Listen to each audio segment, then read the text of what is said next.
So here we are in the profile application itself. It drops you in starting with the parents' data questions, a few notes about navigation. You can save the application at any point and come back in. You can save and exit, come back into the application at a later point. It'll keep the data that you've got filled out so far.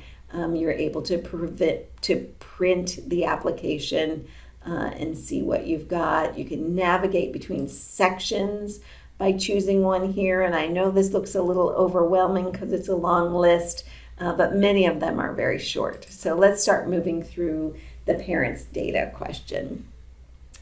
Each question has a code associated with it, again, so you can refer back to perhaps the worksheet that you've filled out, or if you want some help, you can, through this Contact Us button, get in touch with the folks at the College Board and refer to these codes so they will know exactly which questions you're asking about.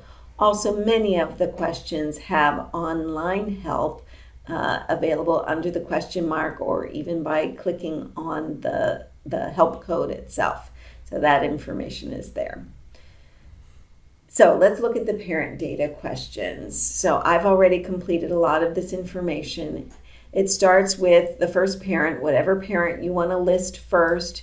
You choose your relationship to the parent that you're listing and provide their information about, their date of birth, their name, where they work, a telephone number to contact them, a little bit of information about what kind of retirement plan they have. So you're just checking yes or no to each one of those questions. We do ask a question about the total current value of a parent's retirement plan. This is not part of the standard calculation of your eligibility for financial aid. We're really asking that question to understand the family's financial situation.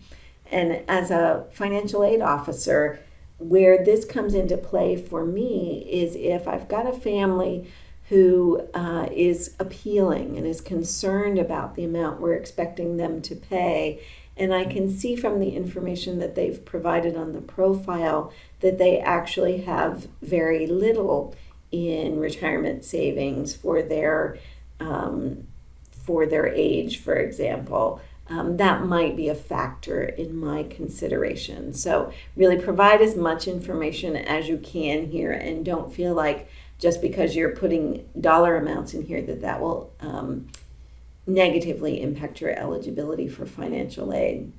So again, we just want to understand your family situation and who those parents are.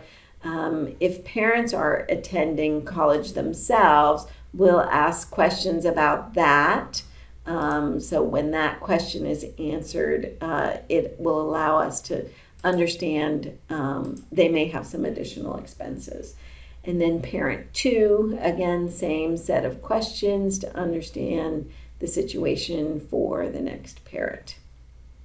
Okay, so we're going to continue on. This set of questions has to do with the parent's household. We want to understand how many people are being supported by your parents. Always include yourself and your parents in that number. So in this case, I've listed a family of 4, probably 2 children and 2 parents in that household.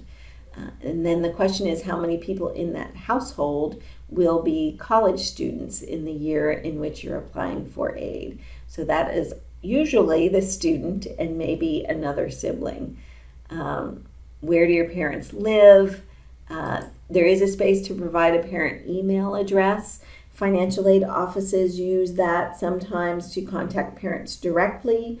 Often we use it to send out reminders about the application cycle in future years, that sort of information. We're asking these questions about SNAP programs, food stamp benefits, free and reduced price lunch,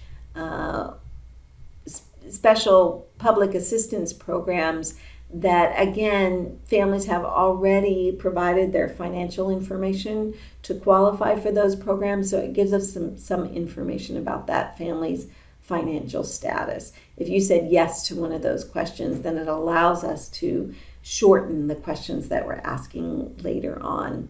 This question about dislocated worker, a lot of people have anxiety about that question. If you look at the help, it explains what the technical definition of a dislocated worker are. If one of your parents is unemployed, you're going to want to look at that carefully to see if they fit that definition.